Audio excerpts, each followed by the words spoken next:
ایک بات اور عرض کر کے جو میں نے اپنے بزرگوں سے سنی ہے کہ ایک ہوتا ہے زبان کا ذکر، اس کی تو کوشش کرتے ہی رہنا چاہیے کہ آدمی چلتے پھرتے ہو، کچھ معمول بنا کر روزانہ صبح کو فجر کی نماز پڑھنے کے بعد چند باتیں عرض کرتا ہوں کہ تھوڑا سا سب سے پہلے قرآن کریم کی تلاوت،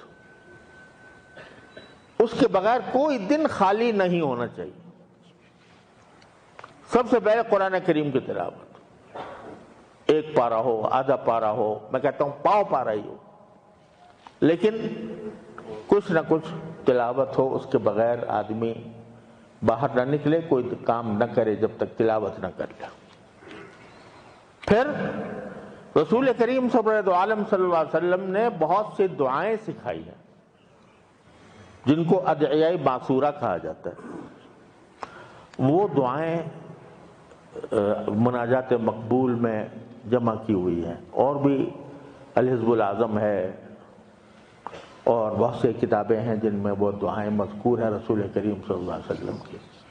ایک ایک دعا ایسی ہے کہ اگر ایک مرتبہ کی دعا قبول ہو جائے تو انسان کا بیڑا پار ہو جائے،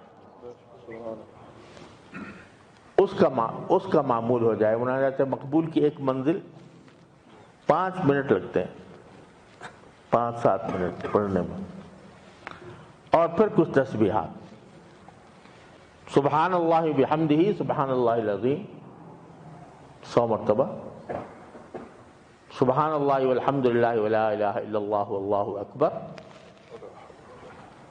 ولا حول ولا قوت الا باللہ، ولا حول ولا قوت الا باللہ، تیسرا کلمہ 100 مرتبہ، استغفار استغفر اللہ العلی العظیم الذی لا الہ الا ہو، یہ 100 مرتبہ، اور درود شریف 100 مرتبہ۔ اس سارے کام میں اگر دیکھا جائے تو 25 منٹ 30 منٹ زیادہ زیادہ آدھا گھنٹہ لگتا ہے۔ ہر مسلمان اس کو پلے باندھ لے کہ وہ اس وقت تک گھر سے نہیں نکلے گا کسی کام کے لیے جب تک کہ وہ یہ آدھے گھنٹے کا کام نہ کر لے۔ تلاوت، مناجات، اذکار، یہ 4 اذکار میں نے بتائے۔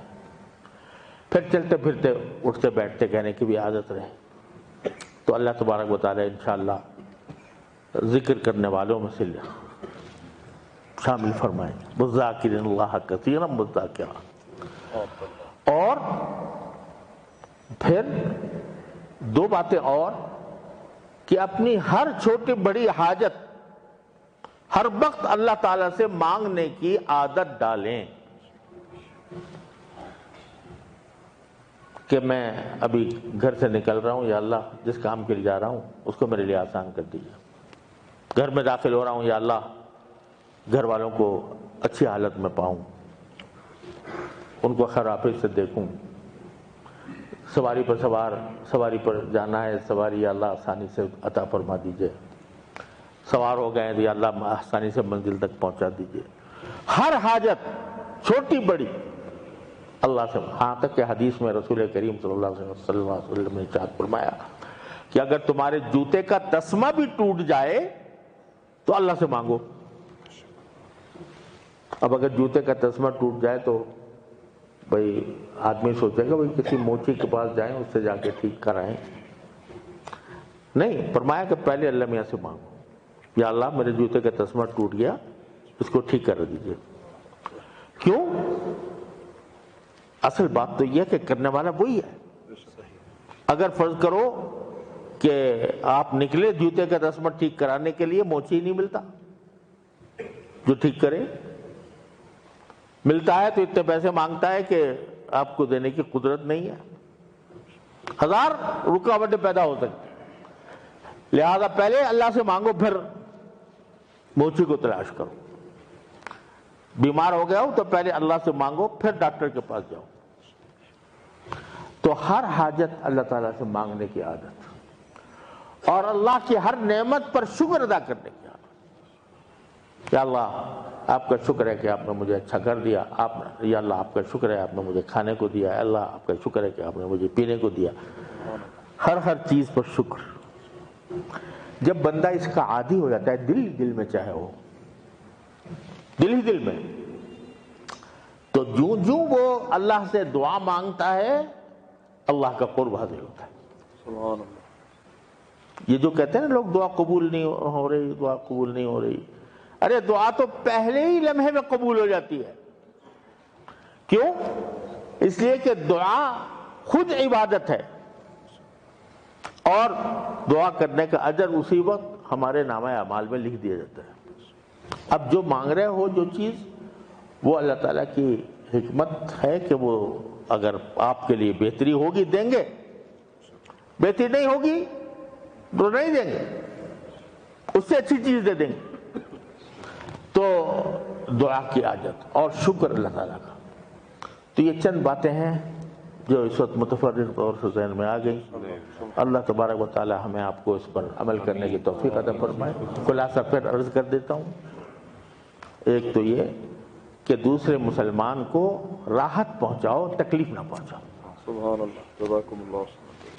لا تغضب، کسی کو بھی تکلیف نہ پہنچے، تمہاری زبان سے، تمہارے ہاتھ سے، تمہارے عمل سے تکلیف نہ پہنچے، اور